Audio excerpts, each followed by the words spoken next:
આ વિડીયોમાં આપણે પાક નુકસાનને લઈ સંપૂર્ણ માહિતી મેળવવાની છે। અત્યાર સુધીના જે પણ એમાં ઘટનાઓ બની છે, કેટલાકને જે એ સહાય મળી ગઈ છે, કેટલાક ખેડૂતો છે કે જેમને આ સહાય મળી ગઈ છે અને જો તમને સહાય નથી મળી તો શું કરવું જોઈએ એની આપણે આ વિડીયોમાં વાત કરવાના છે। અને ઉપરાંત તમને સહાય નથી મળી તો ક્યારે મળશે, કેટલા સમયમાં તમને સહાય તમારા ખાતામાં આવી જશે એની પણ આપણે આ વિડીયોમાં વાત કરીશું। અને એ પણ આપણે વાત કરવાની છે કે પાક નુકસાન સહાયની રકમ ખૂબ ઓછી આવી રહી છે મિત્રો, તો શું હવે કરવું તેને લઈને પણ આપણે વાત કરીશું। સાથે પાક નુકસાન સહાય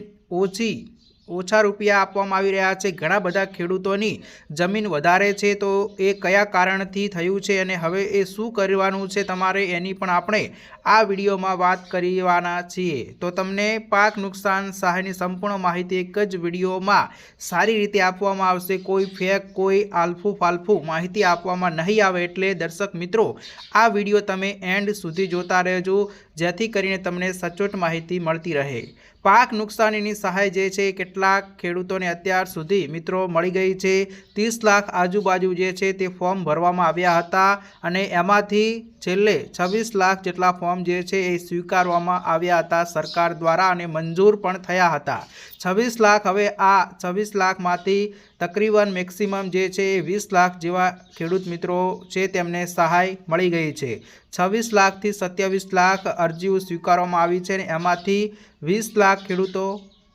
એવા છે કે જેમના ખાતામાં પાક નુકસાન સહાયની રકમ ટ્રાન્સફર કરી દેવામાં આવી છે। એવા જે ખેડૂતો છે એમને સહાય મળી ગઈ છે। હવે વધ્યા બાકી 6 થી 8 લાખ બાકી રહેલા અને હવે એ મોટો સવાલ એ છે કે આમને સહાય ક્યારે મળશે, એટલે કે 6 થી 7-8 લાખ ખેડૂતો એવા બાકી રહ્યા છે કે એમને હવે સહાય સરકાર દ્વારા ક્યારે આપવામાં આવશે, આમને સહાય ક્યારે મળશે। ઘણા બધા ખેડૂતોને નથી આવી, મને ખબર છે। નીચે કમેન્ટ હું વાંચું છું, જ્યારે પણ વાંચવા બેસું ત્યારે મને એવું જાણવા મળે છે કે ઘણા બધા ખેડૂતોને પાક સહાય છે એ મળી નથી, મળી છે તો ઓછી મળી છે, આવી ઘણી બધી સમસ્યાઓ થઈ રહી છે। અહીંયા તમે જોઈ શકો છો કે પાક નુકસાન સહાયની જે છે એ રકમ એ ખૂબ ઓછી મિત્રો આ વખતે આપવામાં આવી રહી છે, તો એ કયા કારણથી થઈ રહ્યું છે મિત્રો એ એવું જાણવા મળ્યું છે કે ઘણા ખેડૂત મિત્રો પહેલાં ફેર જે સાવ ઓછી રકમ ખાતામાં મળી રહી છે પરંતુ બીજી વખતે પણ એમને ટ્રાન્સફર કરવામાં આવે છે રકમ, એટલે કે બે વખત ટ્રાન્સફર મિત્રો તમારા ખાતામાં રકમ થઈ રહી છે એવું કેટલાક ખેડૂતોને જોવા મળ્યું છે અને અમને જાણવા પણ મળ્યું છે। બધામાં નથી જોવા મળ્યું પરંતુ કેટલાક ખેડૂતોમાં એવું જોવા મળ્યું છે કે પહેલા વખત એમને બેંકમાંથી મેસેજ આવે છે, સાવ ઓછી રકમ આવે છે, પરંતુ થોડા ટાઈમ પછી બીજો પણ એક રકમ સરકાર વડે નાખવામાં આવે છે અને એનો પણ એમને મેસેજ મળે છે। તો જો તમારે ઓછી આવી છે તો તમે થોડા સમય માટે રાહ જોઈ શકો છો, હજુ આવવાની શક્યતા રહેશે। ઘણો સમય લાગતો નથી આવવામાં, પરંતુ જો વધુ સમય થઈ ગયો છે તો એ ગંભીર વાત છે કે નહીં એ આવે।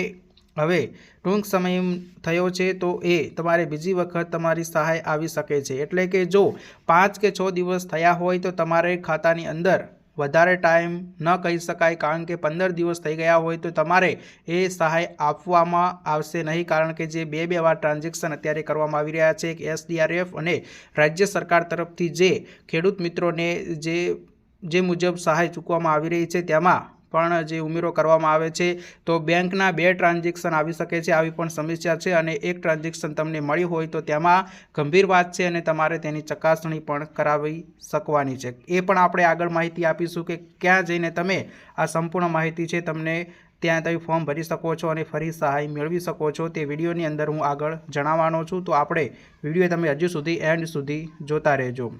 હવે જો વાત કરવામાં આવે તો બીજી વખત પણ તમારી સહાય આવી શકે છે, થોડી ઘણી હજુ ઉમેરવામાં આવી શકે છે એવું ઘણા મિત્રોને જોવા મળ્યું છે, તો તમારે પણ એવું થઈ શકે છે। હવે ઘણી વખત એવું પણ થાય છે કે પહેલી વખત જે આવે છે મેસેજ એ ઘણાને મેસેજ મળી જાય છે મોબાઈલ ફોનમાં, પરંતુ બીજો મેસેજ જે આવે છે બીજી વખત જ્યારે ઉમેરવામાં આવે છે ત્યારે એનો મેસેજ જો તરત નાખવામાં આવે તો કેટલાક ખેડૂતોને નથી આવી રહ્યો, તો એક વખત તમે જો પણ તમારું બેંક એકાઉન્ટ આપ્યું હતું, અરજી કરી હતી એ વખતે બેંક એકાઉન્ટમાં જઈને એક વખત તપાસી લો, ચેક કરાવી લો, એન્ટ્રી પડાવી લો કે તમારે સહાય કેટલી આવી છે, એ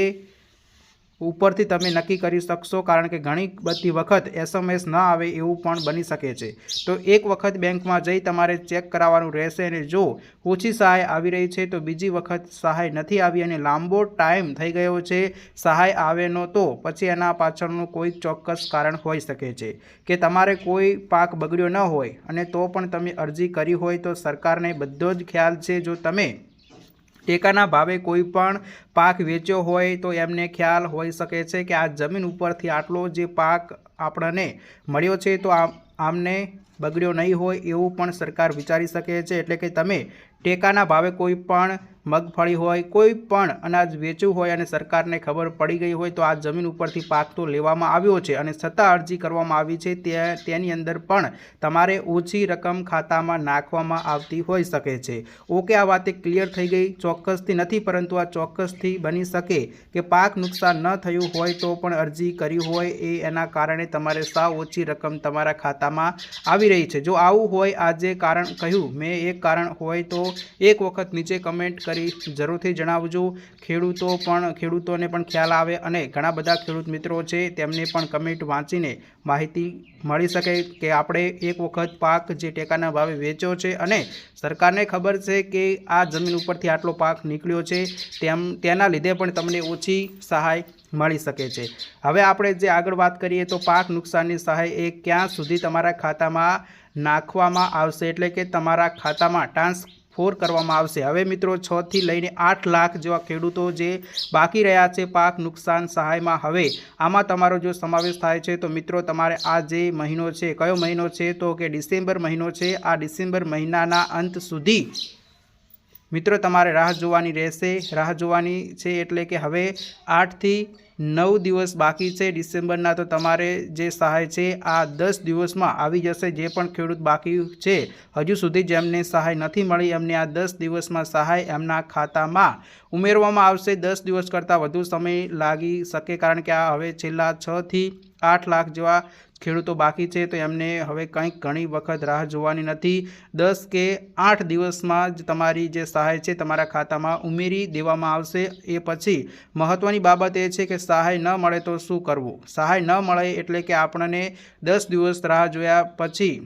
ડિસેમ્બર મહિનો પૂરો થઈ ગયો હોય પરંતુ હજુ સુધી જો સહાય તમારા ખાતામાં ન ઉમેરવામાં આવે તો મિત્રો છેલ્લે એક તમારું જે પગલું છે તમારે ભરવાનું રહેશે। તમારે તમારું આધાર કાર્ડ લઈ જે જમીન લગતી જે આપણી કચેરી આવેલી હોય, જે કૃષિ કચેરી જે હોય છે, તો તમારે ત્યાં પહોંચી જવાનું રહેશે। જે પણ તમારા જમીન વિશેની કચેરી હોય છે, જમીન વિશેની કચેરી જે પણ હોય છે તમારા તાલુકામાં અથવા તો જિલ્લામાં, ત્યાં તમારે આધાર કાર્ડ લઈ જવાનું રહેશે અને ત્યાં તમારે સંપૂર્ણ માહિતી આપવાની રહેશે કે તમે ક્યારે ફોર્મ ભરાયું હતું, શું ફોર્મ કઈ રીતના ભરાયું હતું અને હજુ સુધી તમારે સહાય નથી આવી, તો ત્યાંથી પણ કોઈ આગળ ચોક્કસ તમારી જે કાર્યવાહી કરવામાં આવશે અને 10 દિવસની અંદર તમારે રાહ જોવાની રહેશે, પછી આ બધા પગલાં ભરવાના રહેશે।